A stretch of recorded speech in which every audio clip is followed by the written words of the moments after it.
¿Cuáles son sus reflexiones sobre esta campaña que ha resultado dura para la gran mayoría de candidatos? Sí, efectivamente, una campaña durísima, más de lo que nos imaginábamos quizás, y una campaña que merece, como ustedes lo están haciendo, un análisis profundo de qué es lo que los electores nos dicen en las urnas. Yo soy de esas personas que cree que hay varios mensajes que nos dejan los resultados electorales, no solamente quién gana y quién pierde. Y la responsabilidad de los políticos es saber leer cada uno de estos mensajes. Y en el caso de la provincia de la Azuay no escapa a una reflexión similar a la que puede estar pasando en Quito. Es decir, primero el gran fracaso de las encuestas, ¿no? Nadie apuntaba a resultados como los que finalmente se obtuvieron. Muchísimo indeciso hasta última hora, que finalmente son los que terminan inclinando la balanza. Y los indecisos son esas personas menos interesadas en la política, a los que menos les importa la reflexión política, seguramente los que menos atención le prestan a planes de trabajo, a discusiones, sino que hacen una elección bastante más sentimental, por decirlo de alguna manera. Pero los indecisos, ¿no?, pueden también estar integrados, no sabemos porcentualmente en gente de alguna manera decepcionada con la política. Sí, por supuesto, sí. También hay un porcentaje muy importante de eso, pero digamos que generalmente las personas aún decepcionadas de la política van tomando partido y entonces pueden traducirse en el voto nulo o en el voto blanco, que es el voto de rechazo a la clase política. Pero sí hay un gran porcentaje de indecisos, que son estas personas que llegan al día de la elección o a previas de la elección, un día antes de la elección, sin una mayor información respecto de los candidatos. Pero también es cierto que en mi caso particular, y esta es ya una reflexión muy personal, es la primera vez en que una candidata mujer a la prefectura tiene opciones de ganar. Nunca antes habíamos tenido una candidatura femenina con opciones reales de ganar. Nosotros hicimos una campaña, como lo dijimos siempre, y soy absolutamente orgullosa y agradecida por todo lo que hicimos durante la campaña, no solamente con el equipo que trabajó arduamente. ¿Su equipo de campaña era también esencialmente femenino? Sí, bastante, sobre todo en la parte estratégica, bastante, pero además un equipo de voluntarios, de gente comprometida que estaba fajándose en una campaña sin ninguna compensación, digamos así, que más que el cariño personal, mutuo, que hacían que nos ilusionáramos en una apuesta política distinta. Y entonces yo me siento orgullosa de haber llevado adelante una campaña que en ningún momento cayó en las mentiras. Es decir, mientras había personas que nos decían, ¿por qué no ofreces eliminar la tasa solidaria? Eliminar la tasa solidaria no es posible. Yo soy de las que cree que en las cuentas escuálidas del gobierno provincial todo recurso es importante. Vamos a reformar, vamos a bajar, vamos a hacer las correcciones de manera que estas distorsiones tremendas que están incluso ya rayando en lo absurdo se eliminen, pero no podemos eliminar la tasa solidaria. Ahora Yacu Pérez los va a eliminar.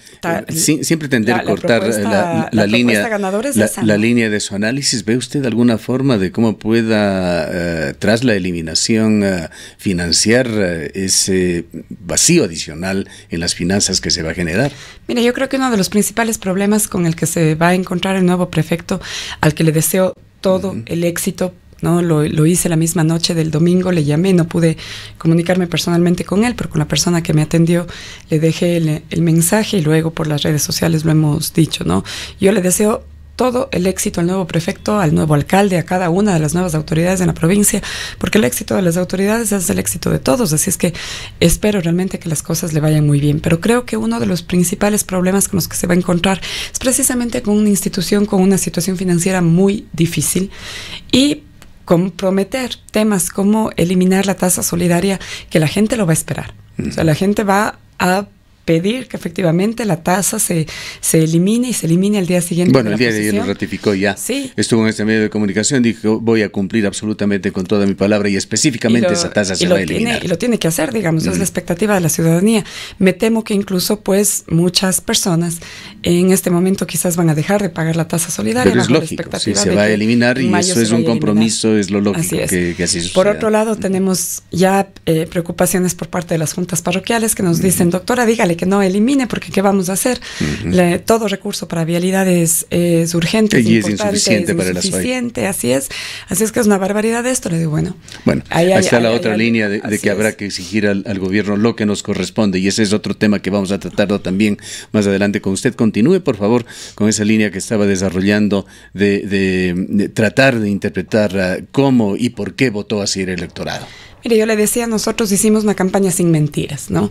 Y hacer una campaña sin mentiras tiene sus costos también. Entonces, mientras nosotros nos esforzábamos por una propuesta integral en donde habláramos de cada uno de los componentes, pues nunca caímos en esa tentación de tener esa bambalina, ¿no? De decir en hora y media Guayaquil, o eliminar la tasa solidaria, o canastas familiares, que también es otra de las cosas que están ahí sobre el tapete de lo que hoy tiene que cumplirse. Nosotros hicimos una propuesta seria. Y por otro lado, sí creemos que a nosotros nos afectó una campaña sucia, yo diría de la peor calaña, de lo peor que hemos visto. Fue muy baja elecciones. La campaña. Sí, yo creo que meterse con la fe de la gente es de lo más bajo que se puede hacer. Y entonces, mientras nosotros estábamos en el frente de batalla, digámoslo así, librando una guerra en las redes sociales en contra de nosotros, pues el candidato ganador iba de ladito, digamos, sin recibir ningún golpe, cuando la provincia de la SUAY y los votos en la provincia realmente merecen un análisis muy sucinto. Pero Yacu Pérez es una persona que en temas de derechos comparte muchísimo de lo que yo he planteado, con la diferencia es que quizás yo lo he dicho públicamente desde hace varios años, y pues eso hizo que a mí me atacaran de una manera burda, ¿no? Pero la lógica de la votación nos hace creer que no hay otra característica común. ¿Cree usted que este tema religioso le afectó en sus posibilidades? Nos refresca, tenemos por allí algún interesantísimo álbum histórico de Ondas Suayas. En el año 58 el director de esta emisora, o en contra de él, se siguió un proceso de excomunión por Monseñor Serrano Abad, lo recordamos, pero así se vivía la política, muy intensa en esa época, en donde Cuenca era una ciudad conservadora, casi diría extremadamente conservadora, y había también una línea liberal incipiente para esa época. En esta ocasión, cuando estamos ya en pleno siglo XXI, cuando el mundo ha tomado otro giro muy diferente en las cosas, cuando hay un alto grado de liberalidad, de liberalismo, se vuelve a una campaña electoral en el cual la religión gravita. Mire, los resultados están ahí.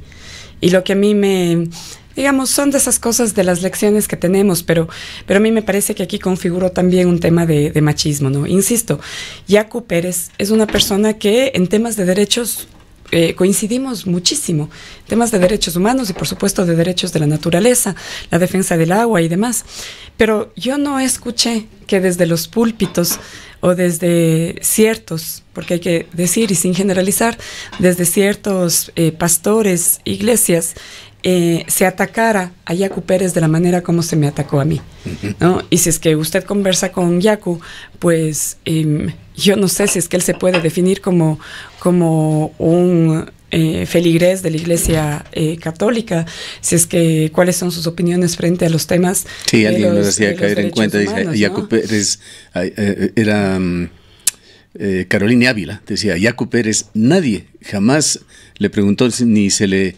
ocurrió preguntarle ningún tema relacionado con la religión. Así es, y entonces a usted le acosaron con esto. Todos los dardos en el tema de manipulación de la fe estuvieron dirigidos hacia mí.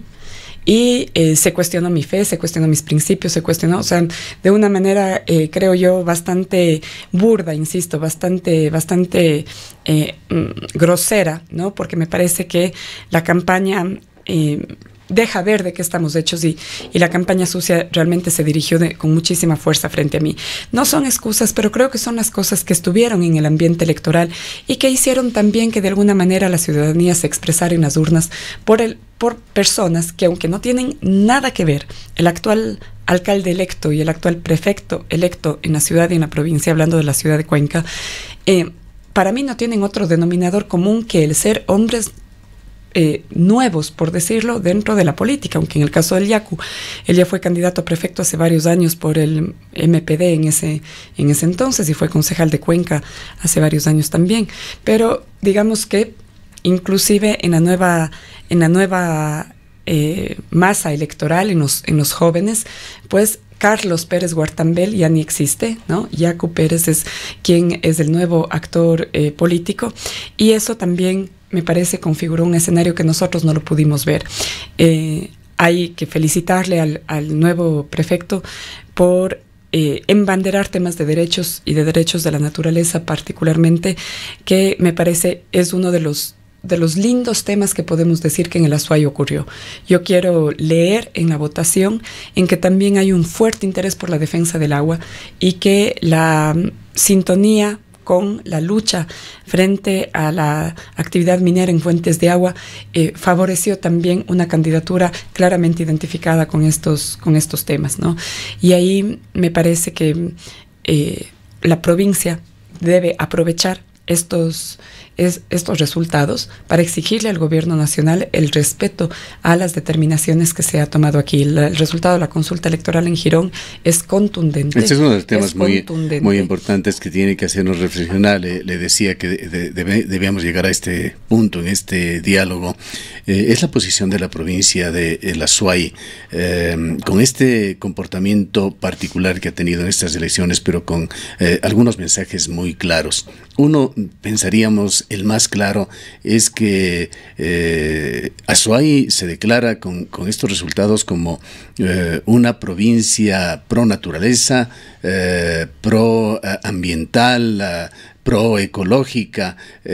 Hay una línea de los ciudadanos que es muy clara en cuanto a que Cuenca tiene que entrar en una línea de desarrollo sustentable, preservando en esto su naturaleza. Esto es innegable. Hay demasiados mensajes ya que se han dado al gobierno y hay que esperar que no se siga intentando meter mano en decisiones que son ya de los azuayos y los cuencanos. Sí, yo esperaría que así sea y que de verdad esa votación, insisto, más allá de decir quién gana o quién pierde, también ponga de manifiesto estos temas. Y yo defenderé el hecho de que se lea el resultado de la provincia de la Azuay, particularmente de la votación de prefectura, como un mensaje contundente en este tema, porque además, en mi caso, que obtengo la segunda posición, también he tenido un mensaje muy, muy claro y una posición absolutamente clara respecto de los temas del desarrollo sustentable y de la no minería en fuentes de agua. Entonces, ahí hay cosas que nos parece deberíamos exigirle al gobierno nacional ese respeto, y en este caso yo esperaría que el nuevo prefecto tomara la estrategia frente al cambio climático que está aprobada, que está incorporada en una ordenanza provincial, en el gobierno provincial, y que la ejecute. Allí hay un camino trazado, faltó voluntad política en la administración anterior, y confío en que esta administración tome ese documento, que fue un documento construido técnicamente, como siempre lo dijimos, sin gastar plata en consultorías, pero trabajado desde la base, desde la gente, y un documento que establece la estrategia Azuay frente al cambio climático. ¿Cómo quedan, doctora Alvarado, sus relaciones con su ex compañero de fórmula? Hace 5 años festejaban conjuntamente usted y Paul Carrasco el haber llegado a la prefectura y a la viceprefectura, y su equipo de trabajo. Algunos de ellos fueron candidatos también ahora en esta elección. Mire, yo con Paul no volví a hablar desde el momento en que me desafilié de Participa en el mes de junio del año anterior. Como siempre lo hice, el momento de tomar esa decisión, a quien fue la primera persona a la que llamé después de estar en el Consejo Nacional Electoral fue a él. Me atendió la llamada después de que llevaba varios meses sin recibirme la llamada. Me atendió la llamada, quedamos en que conversaríamos y nunca más conversamos, ¿no? Yo insistí, incluso mediante oficios, en la necesidad de poder llevar una reunión que nos permitiera culminar el proceso responsablemente. Nunca fui atendida.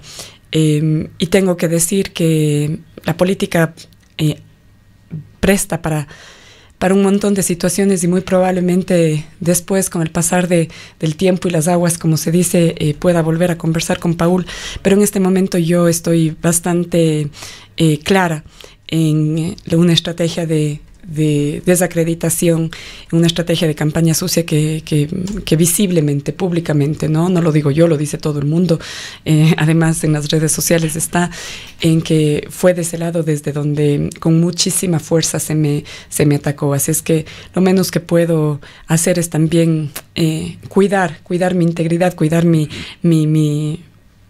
salud. No necesito en este momento entrar a remover temas. Hay ciertas máximas, doctor Alvarado, que se utilizan en varios ámbitos. Hemos hecho alusión innecesarísimas con Jefferson Pérez aquí hace pocos minutos, haciendo un paralelismo con el deporte. Es aplicable para el deporte, aplicable para batallas de carácter político, de cualquier otra índole.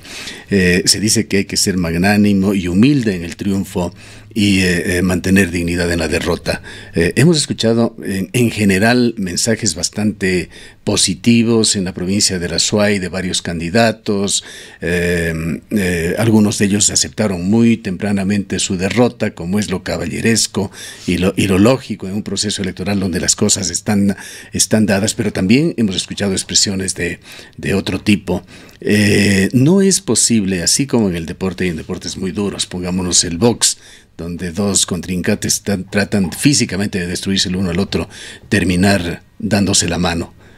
Se podrá llegar a ese punto en la provincia de la Azuay, donde estas tensiones que llegaron a puntos de quiebre, a puntos muy fuertes en la campaña, sean superados. Sí, eso es lo que esperamos, y de mi parte yo no guardo ningún resentimiento ni dolor con nadie, ¿no? O sea, es un tema clarísimo. Lo que sí es evidente también, usted me decía cómo queda la relación con mi ex compañero de fórmula en la elección anterior, una relación que no existe, y no de la campaña electoral, una relación que ya se truncó desde hace muchísimo tiempo. Insisto, con el pasar de los días seguramente, y en algún momento volveremos a conversar, pero yo políticamente hablando, digámoslo así, creo que ha sido evidente las distancias marcadas con las que hemos culminado, con las que culminamos el periodo, y con las que en esta campaña se ha ahondado más, ¿no? Diferencias totales, ¿no? Yo jamás podría creer, digamos, o pude creer que se me atacara de la forma en la que se me atacó. Y bueno, dice mucho también de las quizás de los dolores personales, ¿no? En algún momento creí que este era un tema de si yo no gano, tú tampoco, ¿no? Entonces era una cosa en la que los ataques se volvieron ya un tema personal, de vindicta personal. Entonces, esas son las cosas que creo que cada uno tendrá que analizarlos y procesarlos. Insisto, de mi parte, solamente gratitud hacia todas las personas que nos apoyaron, solamente orgullo de una campaña que hicimos insisto, sin mentiras, sin fondos públicos, llevado adelante una propuesta que marcó para mí un antes y un después en la forma de hacer política en la provincia. Queda clarísimo que las grandes billeteras y chequeras fueron las que perdieron en esta campaña electoral. Eso es evidente, al menos en la ciudad de Cuenca. El análisis de los cantones merece otro tipo de resultados también, porque ahí candidaturas con una fuertísima inversión económica. Jaco Pérez te voy a dar una cifra, decía, vencimos a candidaturas que superaron el 1,5 millones de inversión. ¿Cómo se puede reunir una cantidad como esa para una campaña, para ir a un puesto de servicio público en donde la remuneración, en el mejor de los casos, por llegar a los 4 o 5 mil dólares? Así es, yo le puedo decir, en nuestro caso llegaremos quizás al 60% del límite de gasto electoral establecido por el CNE, ¿no? ¿Cuánto para el $60,000, 100,000 es el límite. Nosotros llegaremos a $60,000 contabilizando las donaciones y todas las cosas que hemos recibido, pero nosotros tuvimos un trabajo de voluntarios enorme. Yo no me atrevo a dar cifras, pero la ciudad lo puede comprobar, es decir, era un abismo entre ciertas candidaturas y las nuestras, y la ciudad empapelada, la ciudad... Bueno, este deslumbramiento, ¿no?, fue parte de esa herencia que quedó de la década anterior. Recordemos cómo se daban las elecciones pasadas. Sí, me parece que hoy, de las cosas de las que nos tenemos que sentir orgullosos como cuencanos particularmente, es que esas campañas ya no van más, ¿no? Me parece que hoy día la gente ya no se dejó... 2 ciudadanos de a pie ocuparán en breve la alcaldía y la prefectura de la Azuay. Ciudadanos que hicieron, como se dice, gastando la suela, su campaña. Sí, en el caso de Pedro Palacios me parece que hay un análisis interesante que se tiene que hacer respecto de su estrategia digital. Habrá que ver cuánto significó también eso en inversión. Recordemos que la lista 20 de Gustavo Larrea es una lista que se erige como una de las grandes ganadoras a nivel nacional, colocando varias candidaturas. En el caso de la provincia de la Azuay mismo, hay una diferencia notable entre la forma en cómo se llevó la campaña de Pedro en la ciudad de Cuenca y la campaña en los otros cantones, ¿no? Porque la campaña en los otros cantones, insisto, el análisis hay que diferenciarlo. En Cuenca la estrategia fue distinta y funcionó una campaña fresca, nueva, novedosa. En los otros cantones, lastimosamente, el tema del show, la tarima y muchos temas de campaña tradicional todavía fue lo que impactó, y los resultados están también ahí en los resultados electorales de alcaldías, ¿no? Doctor Alvarado, no es nuestro interés remover heridas, como usted ha señalado, más bien lo contrario, de que realmente se pueda llegar a un ambiente en donde las tensiones bajen en la ciudad de Cuenca, pero consideramos que es necesario que usted escuche este audio, declaraciones que nos dio Esteban Bernal al cierre de las elecciones, para intentar entender un poco, pues realmente nos ha inquietado este tema. La miseria humana. Creo que el acto vergonzoso de María Cecilia Alvarado de asemejarse exactamente a su hermana Roxana Alvarado, creo que dio muestras de lo que podemos hacer en la política cuando hay endeble y de voluntad, cuando hay una decadencia de moral. Y eso obviamente demuestra la decadencia de la política cuencana, azuaya y ecuatoriana. ¿Un acto específico de ella que usted nos pueda refrescar? ¿Hubo algún hecho específico que se convirtió en el factor de quiebre? Yo creo que todo, Fausto, empezaron a meterse con la vida personal de uno, hechos que María Cecilia defendía a ultranza cuando estuve en una campaña junto a ella. Humildad en el triunfo y dignidad en la derrota es una de las frases que siempre están en la mente al cierre de elecciones. Hay ganadores y perdedores. Parte de lo expresado por Esteban Bernal, quien exteriorizó un profundo resentimiento con usted, de alguna manera le endosaba acciones relacionadas con campaña sucia. Mire, me sorprende tremendamente y voy a después en cabina a escuchar el audio, porque no entiendo para qué le mete a mi hermana, no entiendo qué es lo que intenta decir Esteban. Entiendo que para él ha sido tremendamente doloroso quedar en tercer lugar después de que se erigía como ganador. El fenómeno de la votación que obtiene Yacu Pérez y que se elige como prefecto de la provincia es realmente un fenómeno, como hemos dicho, un poco impredecible dentro de la campaña. La votación del nuevo, de lo distinto, que el tema del agua, insistimos que quizás termino inclinando la balanza para ese rato, pero en teoría durante toda la campaña quienes éramos los contentores hacia la prefectura éramos Esteban y yo, ¿no? Y realmente se suponía que la contienda electoral estaba entre las dos candidaturas, y nosotros le ganamos a Esteban, ¿no? Y un poco eso reafirma también que nuestra campaña, nuestra postura logró vencer a quien todas las encuestas decían era nuestro rival, era la persona a quien teníamos que ganar. Entonces, entiendo su dolor, su indignación, su rabia por haber quedado tercero, pero lo que no entiendo es qué hace involucrándole a mi hermana. Ahora veo o puedo deducir de dónde vinieron en cambio esos ataques en donde mi problema era ser hermana de Rosana, es decir, una serie de situaciones en las que nunca pudieron criticar mi propuesta, nunca pudieron criticar mi forma de accionar en mi vida política, en mi vida privada, y entonces buscaban temas completamente ajenos a la elección para meterla dentro de la cancha. El caso, digamos, Esteban, no sé a qué se refiere, pero yo siempre dije, a mí nunca me van a poder acusar de temas reñidos con la ética, de temas reñidos con la ley. Si es que él se siente afectado por denuncias que se hicieron, que se evidenciaron con pruebas y demás, pues él será el que tenga que desdecir o desmentir esas acusaciones. Yo le digo, Fausto, nosotros hicimos una campaña muy, muy linda, muy linda.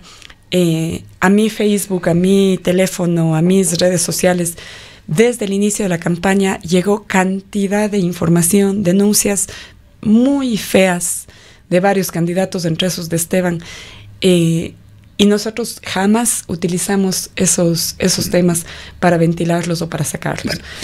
Ojalá estas páginas realmente se doblen y se lo doble pronto. Vayamos con el audio que quisimos presentarlo al inicio como una base para este diálogo. Declaraciones de Fernando Carvajal, el sociólogo, quien habla sobre la ausencia de ideologías en esta elección. Además, que se lo ve evidente con la derrota en Cuenca, en Quito, de los partidos y movimientos tradicionales.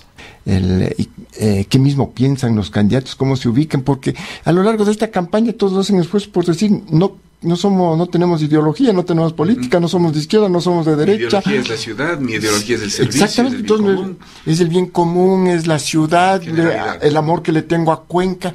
Y esto lo vemos en el país, ¿no? En todo el país. Es decir, yo decía ayer cuando escuchaba el dato, por ejemplo, de Ambato, ahí hay un candidato social cristiano que tiene mucho peso. Y lo estoy diciendo una persona que tiene total antipatía con sus posiciones políticas, como Luis Fernando Torres. Sin embargo, queda pulverizado frente a otro candidato que igualmente uno no sabe en qué línea se ubica, ¿no? Pero el tercer elemento que señalaba es también una suerte de optimismo, ¿no? Y esto creo que sí lo quiero dejar bastante sentado en mi perspectiva, ¿no? El tema de lo de Girón y lo de la prefectura. Porque lo de Girón tiene una trascendencia impresionante para el país, ¿no? O sea, además con una votación contundente. Y que es una votación contundente, es decir, que reafirma lo que ha sido ya un posicionamiento de la ciudadanía cuencana y de la provincia de la Azuay.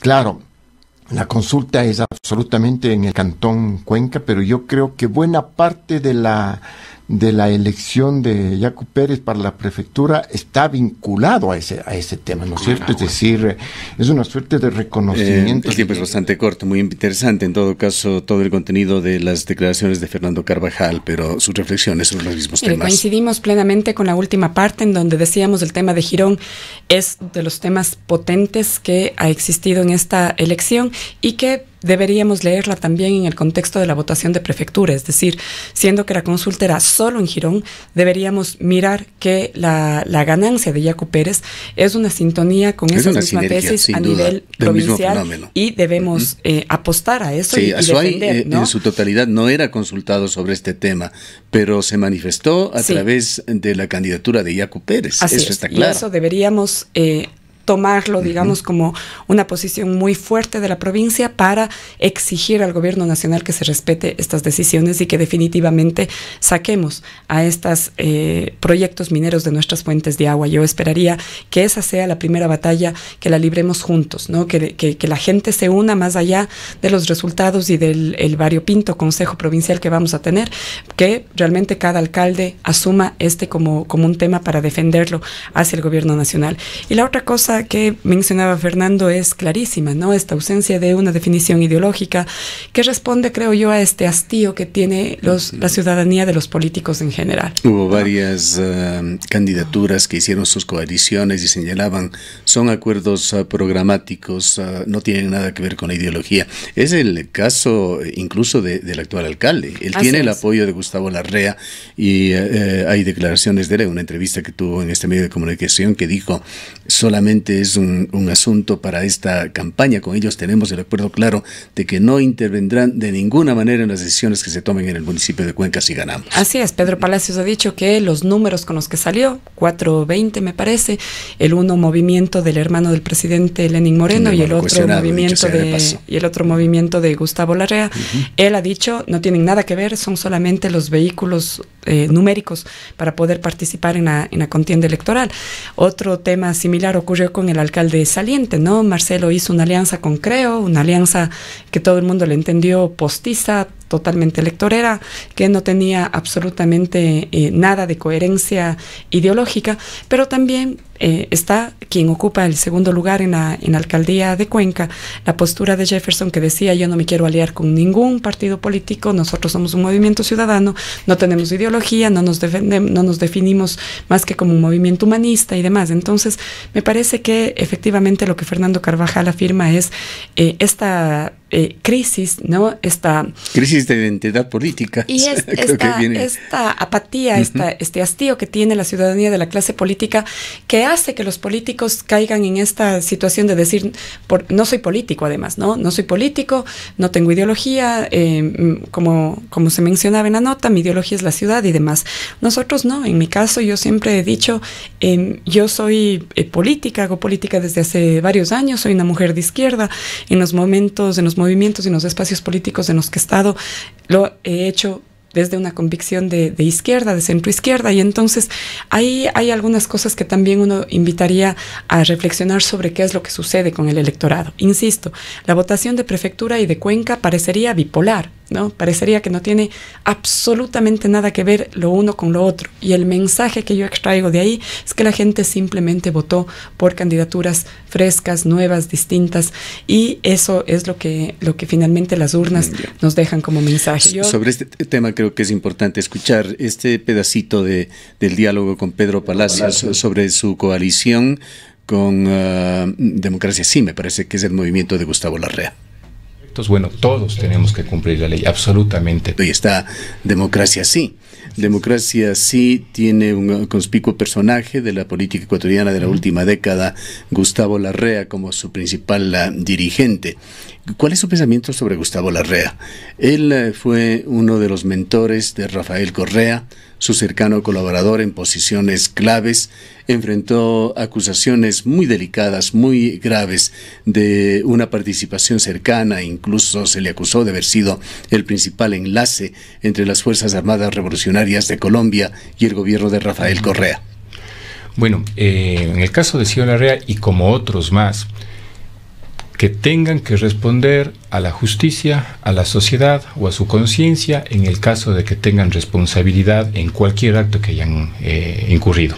Eso para nosotros es extremadamente claro. Él y cualquier otra persona que a nivel nacional, tanto en Movimiento Ecuatoriano Unido, Democracia Sí, e incluso parte de lo que es Nueva Generación, a quien represento aquí en la ciudad de Cuenca, y Más de Acción Solidaria, que representa Andrés en la provincia de La Suay, que lo respondan. Nosotros respondemos de aquí en adelante y sobre todo por una autonomía de gestión totalmente clara, responsable y validada. No existe ni existirá injerencia alguna de movimiento nacional, sea en Quito, Guayaquil o donde fuese, sobre las actividades que nosotros hagamos. De hecho, de alguna forma, el acuerdo... El alcalde elegido de Cuenca, hablando sobre estos apoyos políticos que se le dieron y que le han llevado a la posición actual.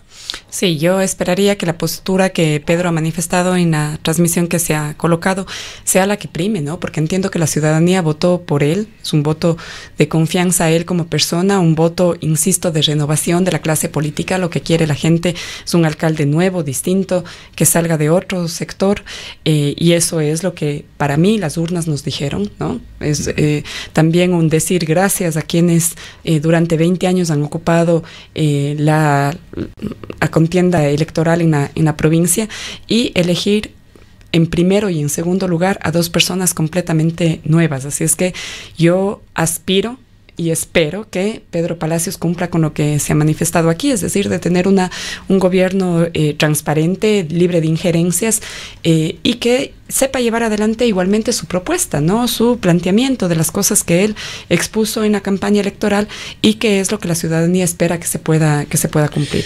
Doctor Alvarado, la nueva Constitución de alguna manera plasmó muchas buenas intenciones, pero muchas de ellas van quedando en sofismas. Uno de ellos, y hemos hablado anteriormente en este espacio, es la participación ciudadana, tan en entredicho con esta elección del Consejo de Participación Ciudadana y Control Social, que no sabemos aún cómo va a terminar y cómo va a ser interpretado. Pero el otro es la paridad de género.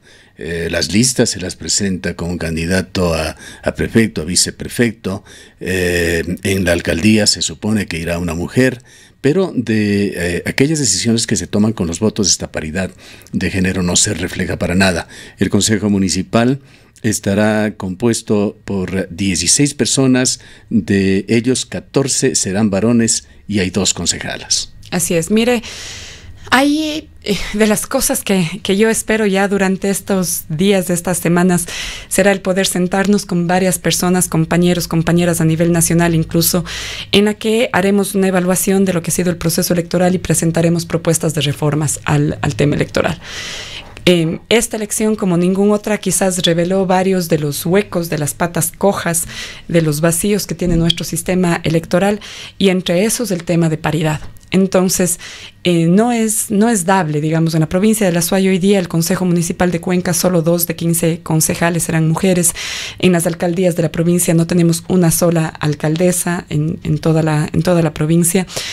Hay varios consejos municipales que se van a integrar exclusivamente por hombres, varias juntas parroquiales, todavía no tengo un balance. Que la participación femenina que queda reducida, si no nos equivocamos en las cifras, a un 10% en la provincia de La Suay. Todavía no tengo el resultado final para virar, pero la verdad es que nos ha sorprendido el retroceso que vamos a tener en el número de mujeres en elección, ¿no? Electas, digamos, en estos cargos. El tema de juntas parroquiales, habrá que ver, me parece que hasta lo que hemos podido mirar no tenemos presidentas mujeres, o sea, es realmente un tema catastrófico en lo que significa esta representación política de las mujeres.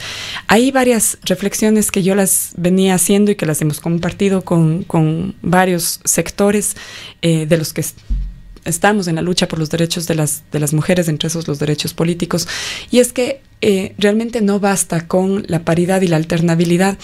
Si es que, por ejemplo, en el caso de concejales, por excepción encabezan la lista mujeres. En el caso de esta elección habían solamente 2 listas encabezadas por mujeres. La una era la nuestra del Distrito Sur, encabezada por Andrea Rivera, y la otra era la lista encabezada por Dora Ordóñez. El resto, todas las listas de concejales, todas estaban encabezadas por hombres, ¿no? En ese escenario nos parece que necesitamos hacer unos correctivos en la ley, de manera que obligamos a los partidos políticos, a los actores políticos, a que su representación sea paritaria, es decir, a que expongamos al escrutinio de la ciudadanía una muestra mucho más clara de la formación y del aporte que están dando las mujeres en sus partidos políticos. Alguna vez, y eso es un análisis fuerte que tenemos que hacerlo, pero ¿qué pasa con partidos que en todo el país no presentan una sola candidata mujer a una alcaldía? ¿No? ¿Qué pasa con partidos que en todo el país no tienen una sola lista encabezada por mujeres en tema de concejales o de gobiernos parroquiales? Es decir, deja mucho que ver de la formación que se está realizando al interior de las organizaciones políticas. Y me parece que el Ecuador tiene que caminar hacia pasos más certeros en eso, de manera que le demos a la ciudad un reflejo de lo que es la sociedad. No estamos las mujeres jamás, vamos a pedir privilegios, las mujeres vamos a pedir siempre un respeto de los derechos, y esta es una sociedad mixta, es una sociedad de hombres y mujeres, y hoy día el reto que tenemos y lo que haremos con los colectivos de mujeres, además a los que me debo y con los que hemos trabajado, es que más allá de si son hombres o si son mujeres, el Consejo Cantonal de Cuenca tiene que trabajar en base a una agenda de igualdad de oportunidades que existe en la municipalidad, una serie de ordenanzas que están ahí puestas, y que si son hombres o son mujeres, debería ser irrelevante en caminar en una agenda de derechos. 2 preguntas finales, doctor Alvarado. La primera, ¿qué grado de satisfacción tiene usted con los resultados que se han dado en la provincia de La Suay? Mire, tremendamente satisfecha con el tema de la discusión del agua. Me parece que ese es un tema, insisto, potentísimo, y que personalmente empujaré y ayudaré en todo lo que podamos hacer para que esta sea una lectura nacional y que no quieran minimizar el impacto de estos resultados, tanto en la consulta popular cuanto en lo que significa en la lectura provincial. Tremendamente agradecida por los más de 77,000 azuayos que me dieron su confianza, que me dieron su voto y que me ubicaron en el segundo lugar. Insisto, ganamos a quien todas las encuestas y todos decían era nuestro rival, le ganamos en las urnas, demostrando que teníamos una propuesta mucho más solvente y una mayor credibilidad y confianza de la ciudadanía. Lo que ocurre con el resultado final de la prefectura, como hemos dicho, está vinculado a muchos otros factores, y le auguramos el mayor de los éxitos para que sea el éxito de la provincia de La Suay. Yo personalmente siempre voy a reivindicar el hecho de nuevos liderazgos, y siento que en la campaña nosotros contribuimos a eso, ¿no? El que porque nosotros de alguna manera abrimos camino también. Al presentar al primer viceprefecto que venía de la ruralidad, seguramente estábamos abonando para que tengamos el tiempo no nos da para más. La pregunta final, ¿va a seguir usted en política? Voy a seguir haciendo política, sí, porque la política está en la vida misma. No voy a estar en temas electorales, por supuesto, en el tiempo que sigue. No me veo ni remotamente en un tema de la próxima elección que se viene ya dentro de 2 años. Yo soy una persona que cree mucho en los gobiernos locales, en la descentralización, así es que mi apuesta no está para nada por esos lados. Y me parece que leer responsablemente los resultados también es mirar que este es un momento para tomar distancia, para mirar las cosas de lejos, para volver el activismo desde las distintas causas, para volver a mi familia, a mis hijos, a recuperar tiempo perdido también y a tomar con muchísima responsabilidad los mensajes que las urnas nos dan. En mí van a tener siempre una persona querendona de su provincia, si es que haré todo lo que esté de mi parte para trabajar por el Azuay desde la trinchera que me corresponde, que en este rato es una trinchera ciudadana, y ahí permaneceré con los grupos y con los colectivos con los que en la defensa de los derechos nos hemos encontrado en las calles, en las mesas de trabajo, en las exigencias ante las autoridades. Así es que ahí es en donde estaré. Gracias por su presencia. A usted, Gustavo. Han escuchado a la doctora María Cecilia Alvarado.